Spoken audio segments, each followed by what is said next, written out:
আমি আব্দুল্লাহ। আমি আয়েশা। তোমরা আমাদের সাথে ইসলামের শিক্ষা গ্রহণ করো এবং ইসলাম ও আখিরাত সম্পর্কে জানো। একে অপরকে রং লাগাবো, ভুলে গেছো? না না, আমরা ভুলিনি, তবে আমরা চাই না তুমি রং নিয়ে খেলো। সে কি কথা! আজ তো পহেলা বৈশাখ, কত আনন্দের দিন আজ। আর তোমরা কিনা বলছো রং না লাগাতে? তা কি করে হয় বলো তো? আমাদের ভুলে গেলে চলবে না। আমরা মুসলিম। আমাদের ধর্মে কখনো এসব সমর্থন করে না, হনা। আজ পহেলা বৈশাখ, নতুন দিনের নতুন ভোর। আর আজ বৈশাখের বাতাসে যেন রং ছড়িয়ে আছে। তবে এই পহেলা বৈশাখ উদযাপন করা কি সকলের জন্য ঠিক? ভোরবেলা আব্দুল্লাহ বসে অজু করছে। তখনই আয়েশা পেছন থেকে আব্দুল্লাহকে ডাকে। আব্দুল্লাহ, তাড়াতাড়ি এসো, দেখো আজ মা আমাদের জন্য নতুন জামা এনেছি। আজ তো পহেলা বৈশাখ, তুমি কি ভুলে গেছো?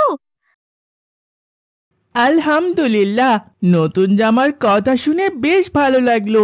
নতুন জামা পরবো ঠিকই, তবে ফজরের নামাজটা কি তুমি পড়েছো আয়েশা? ও না, আমি তো ভুলেই গেছিলাম আব্দুল্লাহ। আর এভাবে সবসময় এত কড়াকড়ি করো না তো, ভালো লাগে না একদম। কড়াকড়ি নয় আয়েশা, এই তো নতুন বছরের আজ প্রথম দিন। আমরা যদি এই দিনটা নামাজ দিয়ে শুরু না করি, তাহলে পুরো বছরের দিকটাই তো আঁধার হতে পারে, তাই না? আমরা তো সব সময় শুনে আসি, বছরের প্রথম দিন যদি ভালোভাবে শুরু হয়, তবে আল্লাহ তাআলা আমাদের জন্য পুরো বছরেই ভালো কিছু রাখবে। তাই আমাদের উচিত আজ শুরুটা নামাজ দিয়ে করা।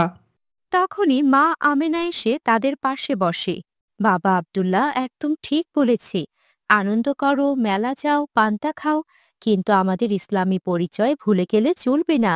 এই আনন্দ যদি আমাদের ঈমান থেকে দূরে নিয়ে যায়, তবে সে তো ক্ষতিই। তাই আমাদের আগে ঈমান, আগে আমাদের ধর্ম ইসলাম, বুঝেছ? আমাদেরকে যেন হারামের দিকে ধাবিত হতে না হয়, তা খেয়াল রাখতে হবে।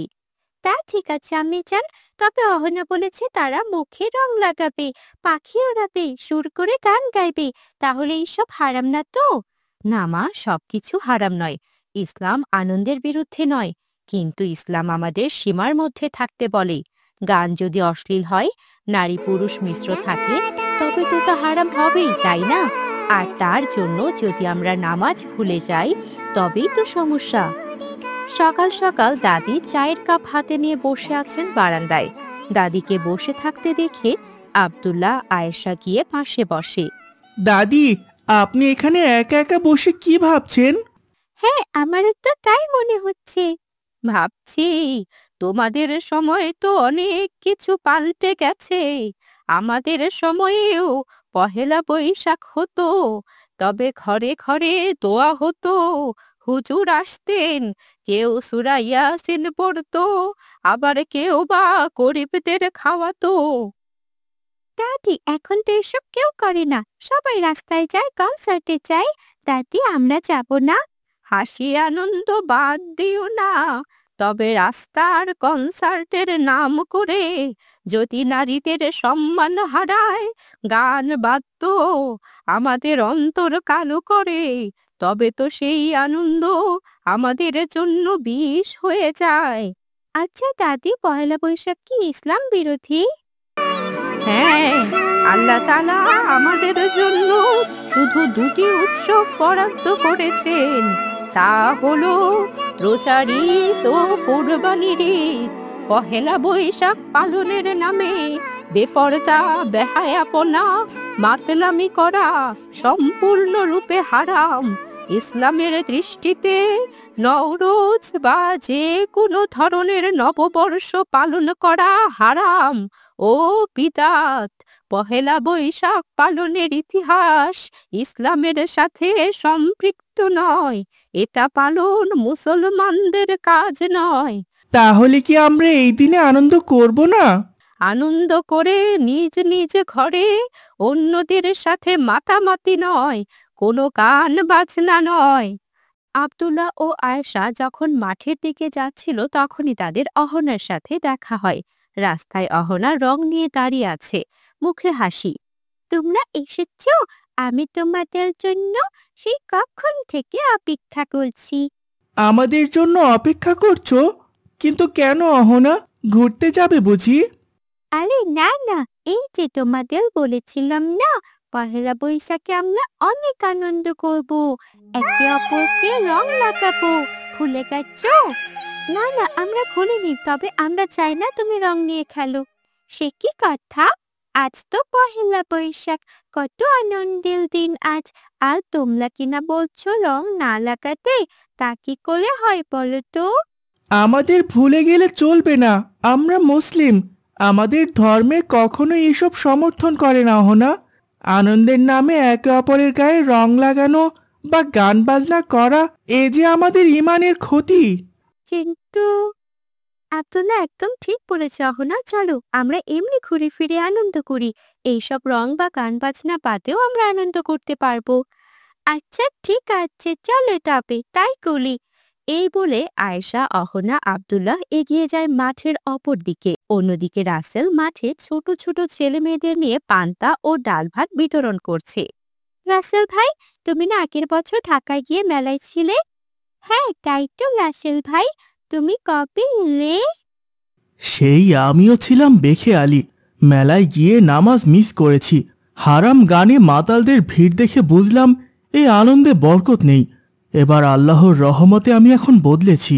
আল্লাহ হিদায়াত দান করেছেন ভাই, এটা বড় নিয়ামত। এবার কি আয়োজন করছো? ছোটদের নিয়ে কোরআন প্রতিযোগিতা, গরিবদের জন্য খাবার বিতরণ, বিকেলে হুজুর আসবেন নসিহত দিতে। তোমাদের দেখে মনে হচ্ছে বৈশাখ মানে কেবল লাল সাদা জামা আর রং না, কিছু গানের রঙও থাকা দরকার। একদম ঠিক বলেছ আয়েশা। ওসব গান বাজনা করে আমরা আমাদের ঈমান নষ্ট করি। আর এই পহেলা বৈশাখ আমাদের জন্য হারাম। তবে নতুন বছরের নতুন দিন হিসেবে আমরা সবাইকে নিয়ে এইরকম আয়োজন তো করতে পারি। কি বলো তোমরা? হয়তো এটাই ভালো, সবাই খুশি হলো আর আমাদের ঈমানও নষ্ট হলো না। হ্যাঁ একদম ঠিক। এসো, তোমরাও আমার সাথে আনন্দ ভাগ করে নেবে। হ্যাঁ হ্যাঁ তাই চলো। গ্রামের পুকুর পাড়ে গাছের ছায়ায় প্যান্ডেল, আর সেখানে লোকজন বসে আছে। মাইক ছাড়াই হুজুর শান্তভাবে কথা বলছেন। ভাই ও বোনেরা, আমরা বাঙালি, আমাদের ঐতিহ্য আছে, সংস্কৃতি আছে। ইসলাম কোনো সংস্কৃতির বিরোধী নয়, বরং তা শুদ্ধ করে। আমরা পহেলা বৈশাখ পালন করব, তবে আল্লাহকে স্মরণ করে। গান নয়, জিকির হবে। অপচয় নয়, দান হবে। নারীর সম্মান রক্ষা করে চলবে আনন্দ। দেখেছো, আমার কথা মিলেছে তো? হ্যাঁ দাদি, আজ রাসেল ভাইয়াও আমাদের তাই বলেছে। তাই নাকি রাসেল? বেশ বড় হয়ে গেছিস তাহলে, ভালো মন্দ বুঝতে শিখেছিস দেখছি। কি যে বলো না দাদি, শহরে যখন ছিলাম তখন এসব নোংরামিতে মেতে থাকতাম, এইসব বুঝতাম না। তবে এখন বুঝতে শিখেছি। আলহামদুলিল্লাহ, আল্লাহ তাআলা হেদায়েত দান করেছেন। জি দাদি, আলহামদুলিল্লাহ। রাতের বেলা সবার হাতে মোমবাতি, চারদিকে অন্ধকারে আলোর রেখা। কি সুন্দর দেখাচ্ছে চারদিক, এই যেন এক অন্যরকম দুনিয়া। সবার মনে শান্তি, সবাই হাসি খুশি। আব্দুল্লাহ, আজকে পহেলা বৈশাখটা যেন একদমই অন্যরকম ছিল, তাই না? হ্যাঁ আয়েশা, আনন্দ ছিল, আল্লাহর ভয়ও ছিল। এটিই তো আলোর পথ। যেখানে ঈমান থাকে সেখানে আনন্দেও বরকত নামে। তাই আমাদেরকে সব কিছু মাথায় রেখে চলতে হবে। আনন্দে মাতামাতি করতে গিয়ে আমরা যে ইসলাম ভুলে যাই। জি দাদি, আমরা এখন থেকে খেয়াল রাখবো, যাই হোক না কেন আমরা আমাদের ঈমান ভুলবো না। আলহামদুলিল্লাহ। নতুন বছর আসুক বরকতে, শুদ্ধতায়। আসুন আমরা আনন্দের সাথে দায়িত্ব ও দিনের আলো মিলিয়ে পথ চলা শুরু করি আজ থেকেই, এখন থেকেই। আজকে অনেক পড়া, তাড়াতাড়ি পড়াশোনা শেষ করতে হবে। এই আয়েশা, কি করছিস রে তুই? এই তো পড়াশোনা করছি বোন, কি হয়েছে বল। এই নে আমার বাড়ির কাজগুলো করে দে, তাড়াতাড়ি করবে কিন্তু। কিন্তু আমার তো অনেক পড়া বাকি আছে, তুই তোর কাজ কর, আমি আমার কাজগুলো শেষ করব। যা বলেছি তাই করবি, আমি পারবো না এত কাজ করতে, অনেক পড়া দিয়েছি আজ। তুই আমার কাজটা করে দিয়ে তারপর নিজেরটা কর। না না, আমি পারবো না, এটা করা ঠিক হবে না, নিজের কাজ নিজেকেই করতে হয়। তুই তোর কাজ কর, আমি আমার কাজ করি। করবি না তুই? তারা, মা, মা, এদিকে আসো তো একটু। কি হয়েছে, ডাকছিস কেন মা? মা দেখো, আমি বলেছি ওকে আমার কাজগুলো করে দিতে, কিন্তু ও দিতেই চাইছে না। আয়েশা, কি শুনছি এসব? মা, আমারও তো অনেক কাজ আছে, যদি আমি ওর কাজগুলো করে দেই তাহলে আমার নিজেরটা কখন করব? আমি এখন নিজের পড়া পড়বো মা। কি এত বড় বড় কথা শিখেছিস? এই সারা, যা ওর খাতা নিয়ে আয়, দেখি ও কি দিয়ে স্কুলের কাজ করে। আমিনার কথা মতো সারা আয়েশার খাতা ও বই নিয়ে নেয় এবং আয়েশাকে ধমক দিয়ে চলে যায়। আয়েশা বসে কান্না করতে থাকে। হে আল্লাহ, কেন তারা আমার সাথে এমন করছে? আমি তো ভুল কিছু করিনি, তুমি আমায় ধৈর্য দাও আল্লাহ, আমি জানি তুমি একদিন সব ঠিক করে দেবে। এই আয়েশা, কি করছিস রে? রান্না কে করবে শুনি? এদিকে আয়, দেখি রান্নার কিছু হয়েছে কিনা।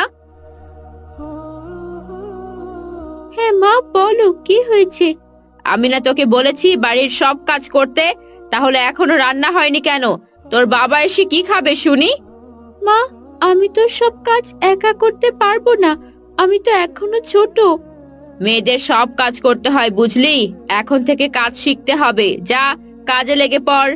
তাহলে মা, সারাকেও বলো আমাকে সাহায্য করতে, আমি তো একা এত কাজ করতে পারবো না। না, সারা তোর থেকে অনেক ছোট, ও এইসব কাজ করতে পারবে না, তুই কর এইসব কাজ।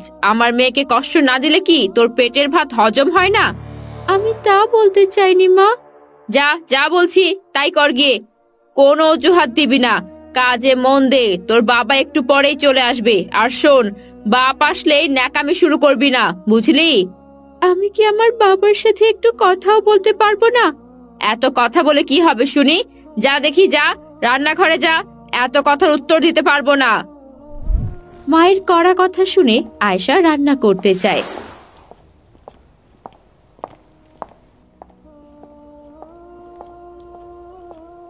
মা আয়েশা, সারা, কোথায় গেলি? এদিকে আয়। কি হয়েছে বাবা?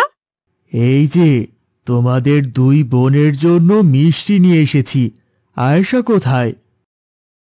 আসসালামু আলাইকুম বাবা, এই তো আমি এসে গেছি। ওয়ালাইকুম আসসালাম। এই নাও সারা, দুই বোন ভাগ করে খাও, আমি হাত মুখ ধুয়ে আসি। সারা, আমার ভাগের মিষ্টিগুলো দে তো। তোর কোনো মিষ্টি নেই, সব আমি খাবো। এমন কেন করছিস সারা? বাবা তো দুজনকেই খেতে বলল, তুই কেন আমার সব জিনিসই ভাগ বসাস? আমার কি খেতে ইচ্ছে করে না? আমি কিচ্ছু দেব না, ব্যাস। বেশি জোর করলে মাকে বলে দেব কিন্তু। যা, তুই গিয়ে ভাত খা, যা। সারা সব মিষ্টি নিয়ে চলে যায়। আয়েশার চোখ ছলছল করে ওঠে। আজ যদি আমার মা থাকতো তাহলে এমন দুর্দশা আমার হতো না।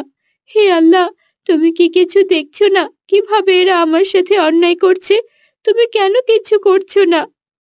পরদিন আয়েশা যখন স্কুল থেকে ফিরে তখন তাকে অনেক খুশি দেখাচ্ছিল। অন্যদিকে সারার মন ভীষণ খারাপ ছিল। আসসালামু আলাইকুম বাবা, জানো আজকে কি হয়েছে?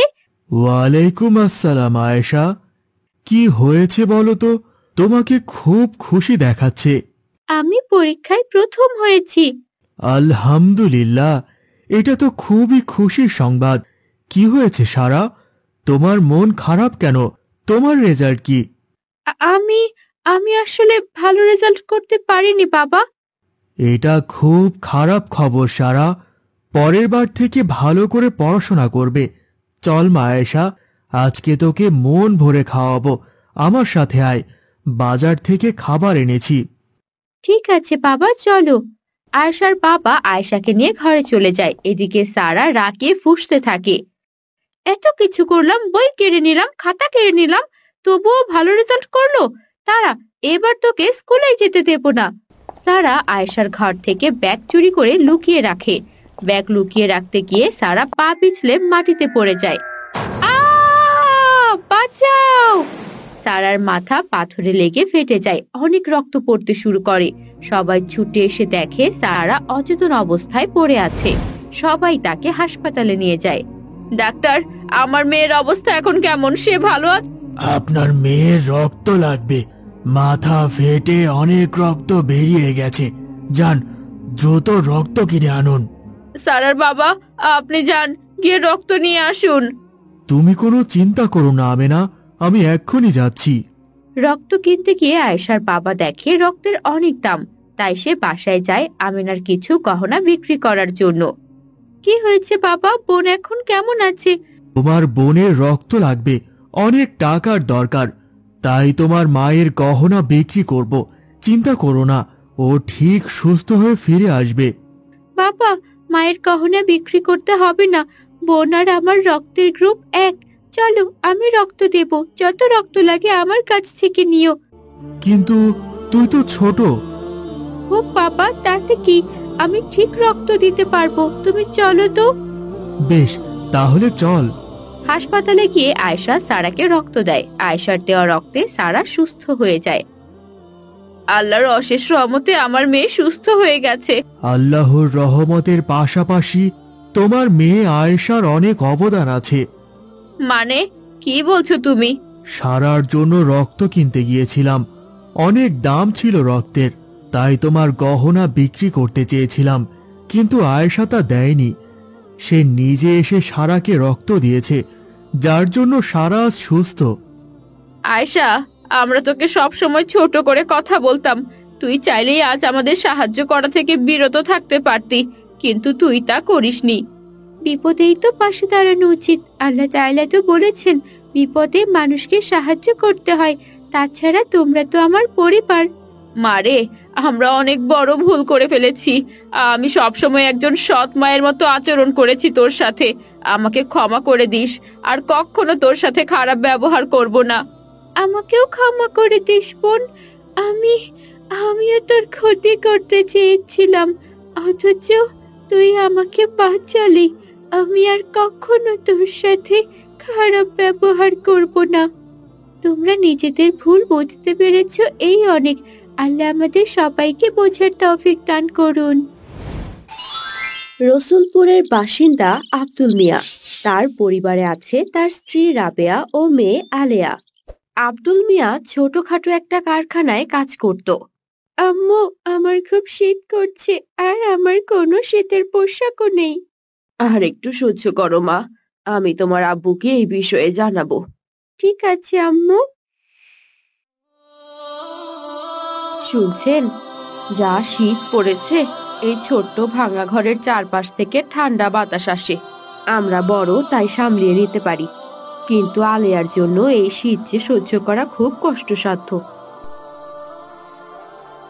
ঠিক আছে, আজ কারখানায় গিয়ে দেখি যদি অগ্রিম কিছু টাকা নিতে পারি, তাহলে আমি ওর জন্য শীতের কাপড় নিয়ে আসবো ইনশাল্লাহ।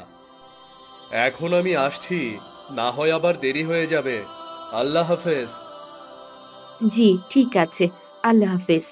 এই বলে আব্দুল মিয়া তার কাজে চলে যায়। সেখানে সে মন দিয়ে কাজ করে।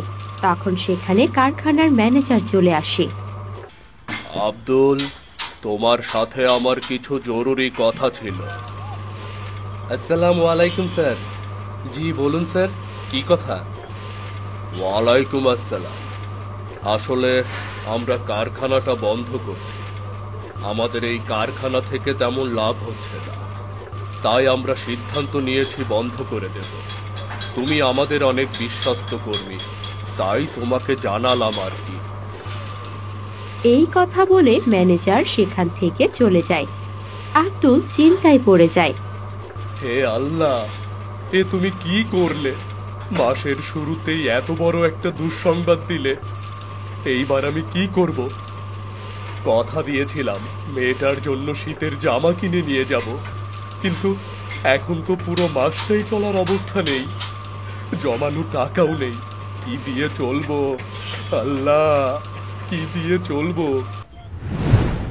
এরপর সবাই সবার থেকে বিদায় নিয়ে কারখানা থেকে বেরিয়ে যায়। মন খারাপ করে আব্দুল মিয়া বাড়িতে ফেরে। তা দেখে রাবেয়া বলে, আসসালামু আলাইকুম। কি হয়েছে আপনার? এমন মনমরা হয়ে আছেন কেন? ওয়ালাইকুম আসসালাম। চিন্তায় আছি রাবেয়া। যে কারখানাটায় কাজ করতাম সেটা বন্ধ হয়ে গেছে। এখন মেয়েটার জন্য শীতের পোশাক আনবো কিভাবে, আর সংসারটাই চালাবো কিভাবে রাবেয়া? হায় আল্লাহ, কি বলছেন? এইদিকে যে মেয়েটার প্রচন্ড জ্বর হয়েছে, শীতে কাঁপছেও। সংসারের রান্না বান্না না হয় ব্যবস্থা করে নেওয়া যায়, কিন্তু মেয়েটার এখন কি হবে? তুমি চিন্তা করো না রাবেয়া, রিজিকের মালিক আল্লাহ, তিনি একটা না একটা উপায় ঠিকই করে দেবে। আল্লাহর ওপর ভরসা রাখো।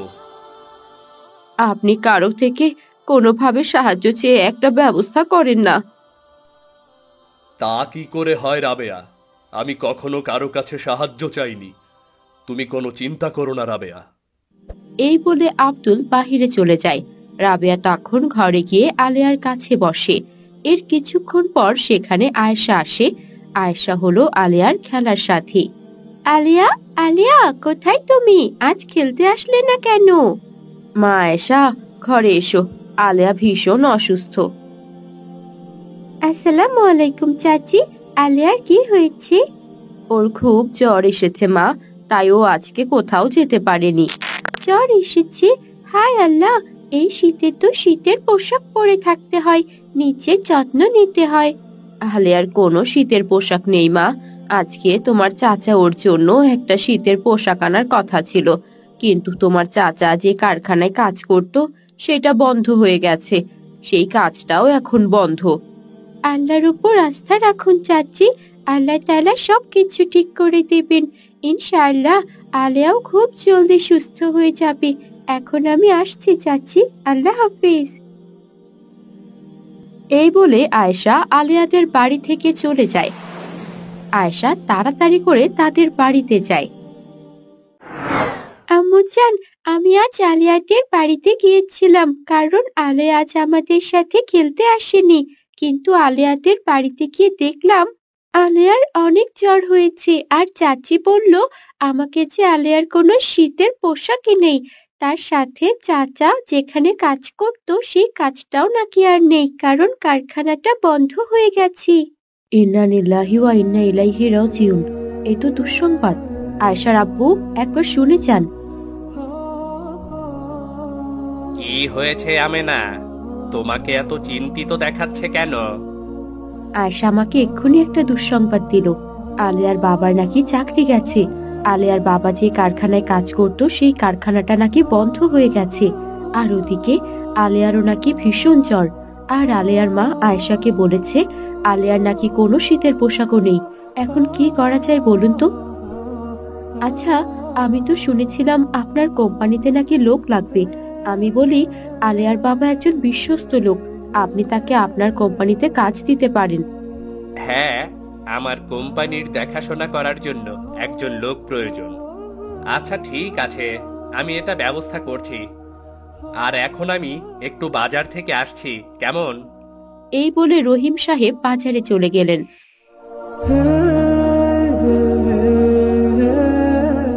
আর তার কিছুক্ষণ পর হাতে কিছু শপিং ব্যাগ নিয়ে বাড়িতে ফিরলেন। আব্বুজান, আপনি বাজার থেকে কি কিনে আনলেন? মা আয়েশা, আমি তোমার জন্য আর আলেয়ার জন্য কিছু শীতের পোশাক এনেছি। আমেনা, আয়েশা, চলো আমরা একটু আলেয়াদের বাড়ি থেকে ঘুরে আসি। এরপর সবাই মিলে তারা আলিয়াদের বাড়িতে যায়। সবাইকে দেখে আব্দুল মিয়া এবং তার স্ত্রী অবাক হয়ে যায়। আসসালামু আলাইকুম ভাইজান, ভাবি, আপনারা হঠাৎ আমাদের বাড়িতে? আপনারা দাঁড়িয়ে আছেন কেন? বসুন। আপনারা বসুন, আমি এক্ষুনি আপনাদের জন্য চায়ের ব্যবস্থা করছি। আরে আর ভাবি, কি করছেন? এত তাড়াহুড়া করবেন না, আমরা এখন কিছু খাবো না। শুনলাম আলিয়ার নাকি ভীষণ জ্বর হয়েছে। হ্যাঁ গো ভাবি, শীতের কারণে মেয়েটার ভীষণ জ্বর হয়েছে। এরপর করিম সাহেব তার হাতের শপিং ব্যাগগুলো তাদের দেখে এগিয়ে দিলেন। ভাইজান, এই শপিং ব্যাগে কি আছে? এই ব্যাগগুলোতে আলেয়ার জন্য কিছু শীতের পোশাক আছে। আর আমি এখানে একটা কাজে এসেছিলাম। কি কাজ ভাইজান? আসলে আমার কোম্পানিতে একজন লোক দরকার, এই যেমন ছোটখাটো কাজ দেখাশোনা করবার জন্য। আসলে আমি তেমন বিশ্বস্ত লোক পাচ্ছিলাম না। আর আজ শুনলাম আপনি যে কারখানায় কাজ করতেন সেটা নাকি বন্ধ হয়ে গেছে। তাই আপনার কাছে আসলাম একটা প্রস্তাব নিয়ে। আপনি কি আমার কোম্পানিতে কাজ করবেন নাকি? তাহলে দুই ভাই মিলে একটা কোম্পানিতে কাজ করলাম, ভালো হতো না? আলহামদুলিল্লাহ, আপনি সত্যি বলছেন ভাইজান। আপনি যে কত বড় উপকার করলেন তা বলে বোঝাতে পারবো না। আল্লাহর অশেষ রহমতে আমাদের পরিবারের একটা ব্যবস্থা হয়ে গেল। মেয়েটার একটা শীতের পোশাক কিনে দিতে পারছিলাম না, আর আপনি ফেরেশতার মতো চলে এলেন। আপনাকে অসংখ্য ধন্যবাদ ভাইজান, অসংখ্য ধন্যবাদ। ধন্যবাদ জানাতে হবে না ভাইজান, আমাদের জন্য দোয়া করবেন। আর আলেয়া তো আমার মেয়ের মতোই, তাই না? তাই আমাদেরও তো কিছু দায়িত্ব আছে নাকি? যাক সে কথা, ওই শপিং ব্যাগে আলেয়ার জন্য কিছু জ্বরের ঔষধও আছে। সেখানে প্রেসক্রিপশনে লেখা আছে কিভাবে ওষুধ খেতে হবে। আজ তবে আমরা আসি ভাইজান। আলিয়া, তুমি দ্রুত সুস্থ হয়ে ওঠো কেমন? তারপর আমরা একসাথে খেলবো। আর জানো, আব্বুজান আমার আর তোমার জন্য একই ধরনের শীতের পোশাক এনেছে। ঠিক আছে আয়েশা, আমার জন্য দোয়া করবে। ফি আমানিল্লাহ। চাচি, চাচা, আজ তবে আমরা আসি।